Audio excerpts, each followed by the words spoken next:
Gentleman yields back. The chair is going to respond to the outrageous claim that there's hypocrisy going on here. All the clutching of pearls is so far out of order, and I'm going to clarify the record here for anyone who's watching at home, high school students who are studying civics, and some on this committee who should understand the rules. The amendment violates House Rule 16, Clause 7.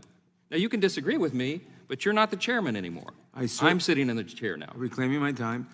You just watched Jerry Nadler, the former chairman, totally interrupt the proceedings to lecture the current chair, accuse him of being scared, and basically throw a fit because he lost the gavel. What does Johnson do? He just sits there. He listens patiently, and then very calmly, very clearly, and very correctly reminds him how things work. This isn't a personal insult. This is a simple statement of fact. This kind of procedural battle really shows you who's there to follow the rules, and who's there just to make a scene for the cameras.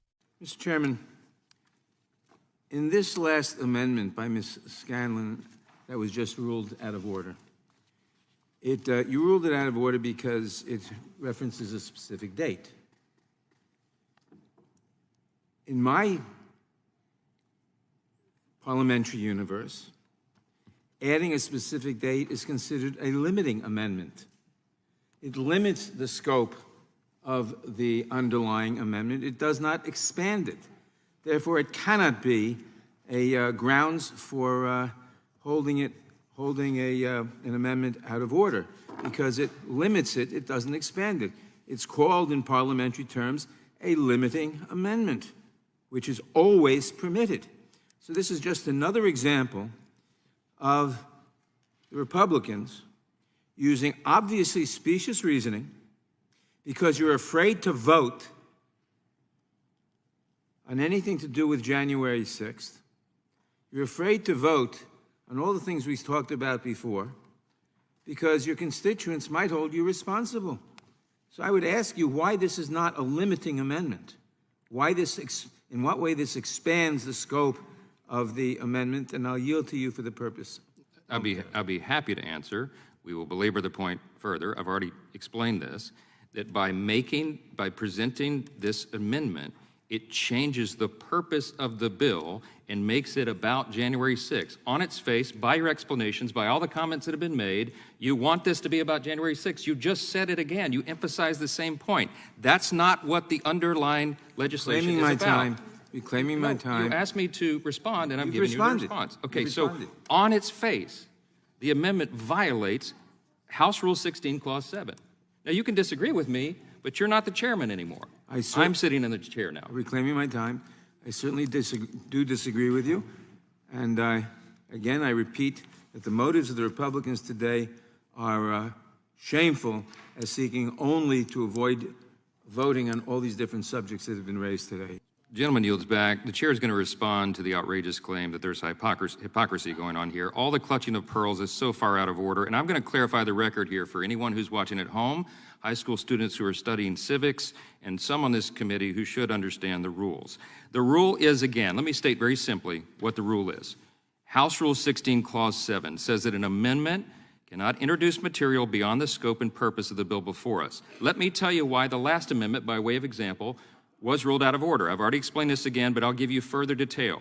Ms. Scanlon's amendment says on page 2, strike all that follows in the underlying bill after the resolving clause and insert the following, that Congress acknowledges the United States Capitol attack on January 6, 2021. The underlying bill says something very different.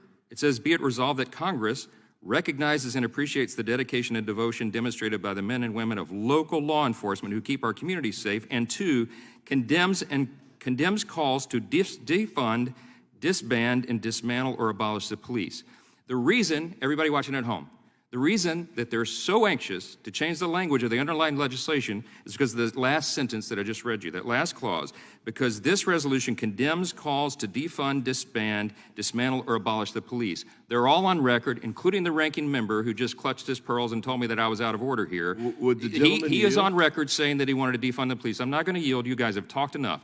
And you've all accused us of abusing the rules. This amendment, just like the ones before it, is a blatant violation of House Rule 16, Clause 7. It is not germane because it wants to talk about January 6th and it wants to get rid of the condemnation of the call to defund police, which was their mantra here until just recently. Would the gentleman- Because now we've seen the results. Mr. Chairman, will you yield The to a chair question? does not yield. I will yield if you have an amendment. No, I'm not going to yield to a question. No. You've talked enough, Mr. Cicilline. You don't get to decide that, Mr. Chairman. You don't get to decide who talked It's my enough. time, and I'm not yielding. Okay, then I ask. I just want to tell you the hypocrisy here.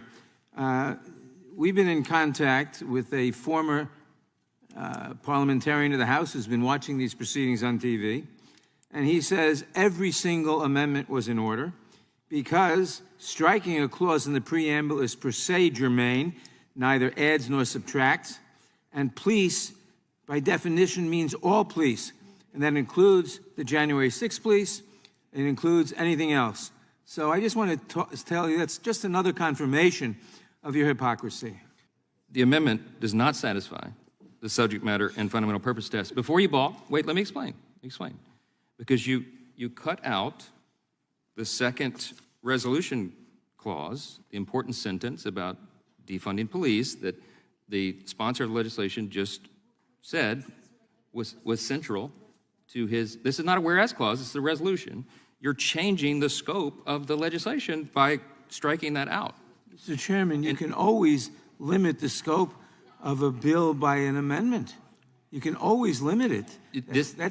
That doesn't go to its. It changes the purpose of the gentleman's bill. There's no as he such just thing said. that says you can't change the purpose. That's a There's matter no of such opinion thing. and should be voted on. You don't get to decide what the purpose of the underlying resolution is and whether No, sir. it's changed. No, sir. Mr. Chairman, since when do we have argument while the chair is making a ruling? The chair started being so absurd. Oh, wait a minute. Hold on. Wait a minute, Mr. Ranking Member. I sat under lots of absurd decisions from you. All right. Let me read you Section 7 under House Rule 16. It's Clause 7, fundamental purpose. Another test used by the chair in determining germaneness is one in which the fundamental purpose of the bill is compared with the fundamental purpose of the amendment. See Manual Section 933. If the purpose or objective of an amendment is unrelated to that of the bill in which it is offered, the amendment may be... Let me finish. That's 8 Canon, Section 2911. The test is particularly applicable to an amendment in the nature of substitute. Okay. If the purpose...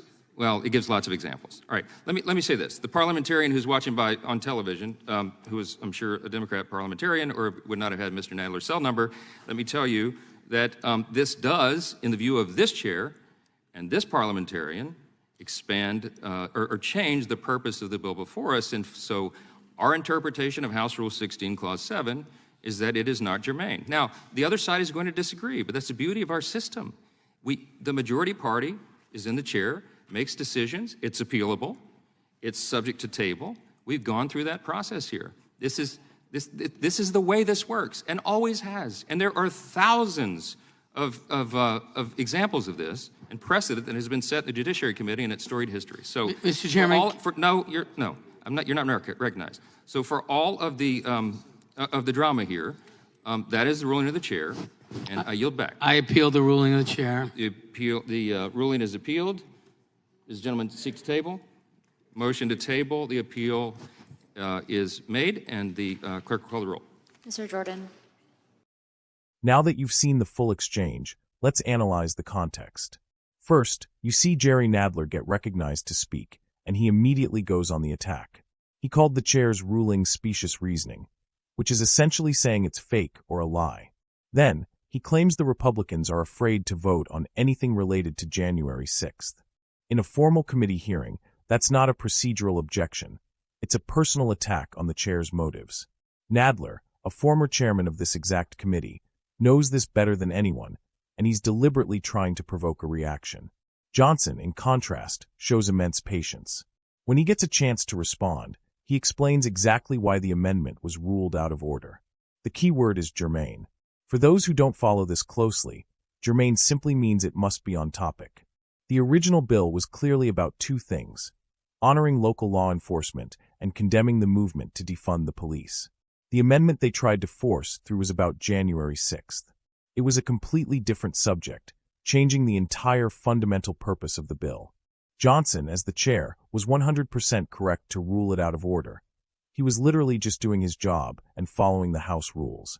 Even after the explanation, Nadler kept trying to argue and lecture the chair. That's when Johnson finally and rightfully put a stop to it, saying, You can disagree with me, but you're not the chairman anymore. I'm sitting in the chair now. That line was perfect. It was firm and factual, and it was the only way to get the committee back on track. He wasn't being a bully. He was being a chairman, reestablishing that the rules matter. This whole clip proves that one side is focused on legislating and following procedure, while the other side just wants to create chaos and generate sound bites for the media. Johnson was the adult in the room, patient, firm, and most importantly, right on the rules.